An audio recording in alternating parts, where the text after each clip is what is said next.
This is the 8th time that I've done my top 100 games of all time. It's the 4th time that Melody has done it. It's the 2nd time that we have the People's Choice, but most importantly, it's the 2nd time we have our own theme song.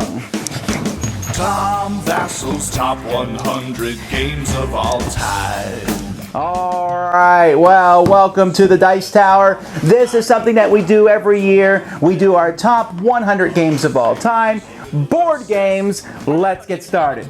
At the Vasel House, we do piles of reviews. If you look here, you can see that we have shelves full of games, but these aren't all the games we review. We get about 500 games every year, and so you can see that there's games all over the room. And then we go over here to my desk, and this is where the video reviews happen.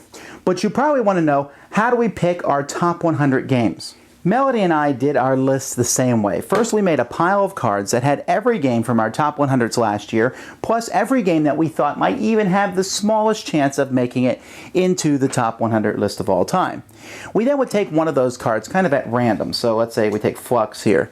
And then we would take our entire pile and say, is it better than Flux or worse than Flux? So Bonkers, better than Flux. Trump the Game, worse than Flux. The Ungame, worse than Flux. Ghetto Monopoly, worse than Flux. Candyland, worse than Flux. Campaign for North Africa, worse than Flux. Bingo, better than Flux. Shrek Operation, better than Flux. Top Trumps, better than Flux. So then we knew where Flux was in the pattern, and then we would pick one of these cards and we would do the same thing. Until eventually this pile would get so small there was only like maybe 10 or 11 cards in it, and then we could simply sort those out and we have 1 through 11, then whatever card was there, and then 12 through whatever, and we keep going down until we had our top 100. Now both of us tried our hardest. In fact, well, with Melody it was easy.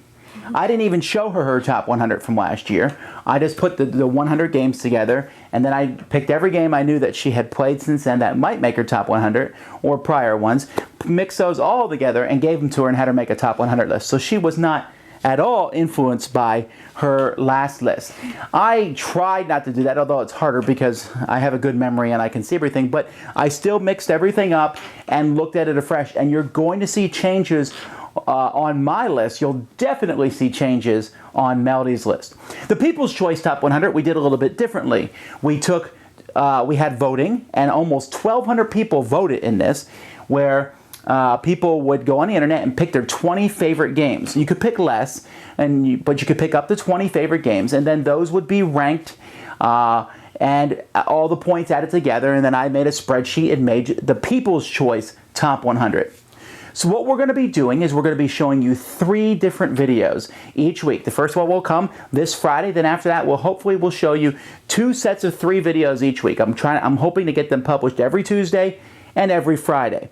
And so that way, within 5 weeks, the whole thing will be done, and you'll be able to see all top 100 games.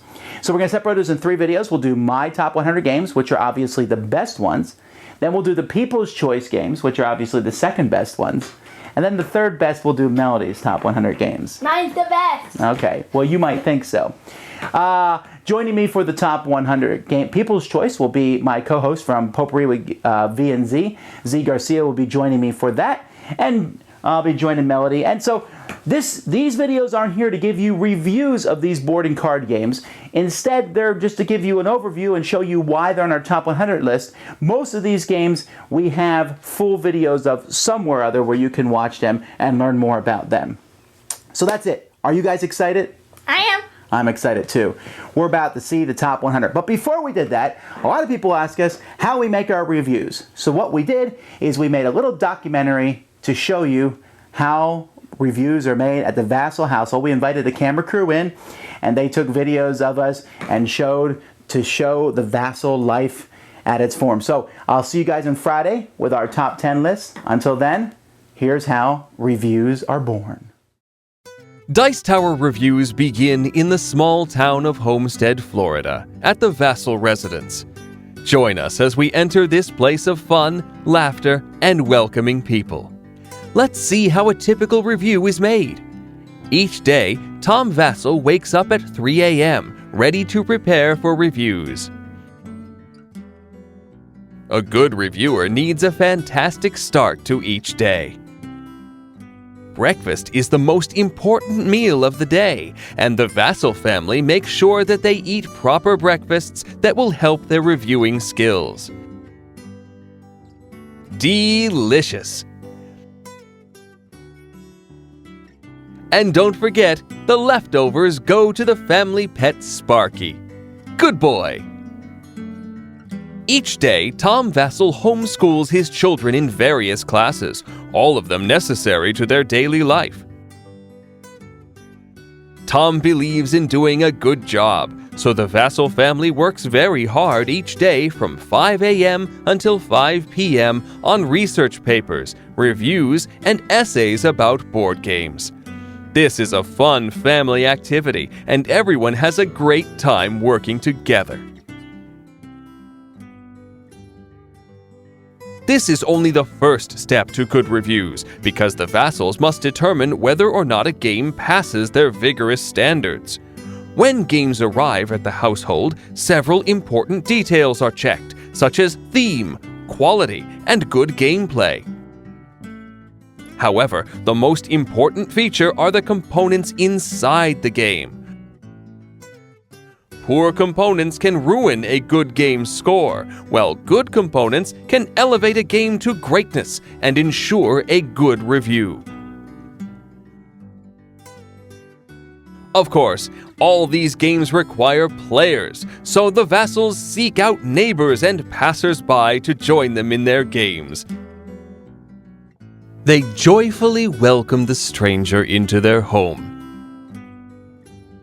This is a great success, even if a few neighbors are shy about encroaching on the Vassals' hospitality. For those stubborn individuals, a little encouragement goes a long way. The Vassals have found that neighbors will gratefully accept their kind invitations to a gaming session. Come on in, friend. The gaming's fine. Gaming sessions at the Vassals are wonderful affairs. No matter the quality of the game, everyone is constantly laughing and joking, and neighbors quickly become friends. These friends have a great time and also learn valuable lessons, such as how to play with integrity and conflict resolution.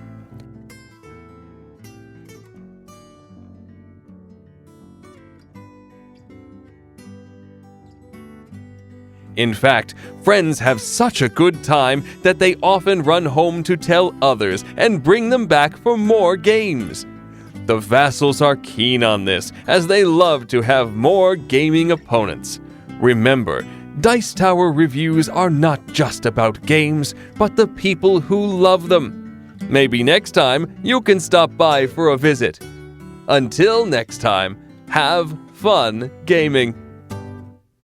Tom Vassal's top 100 games of all time.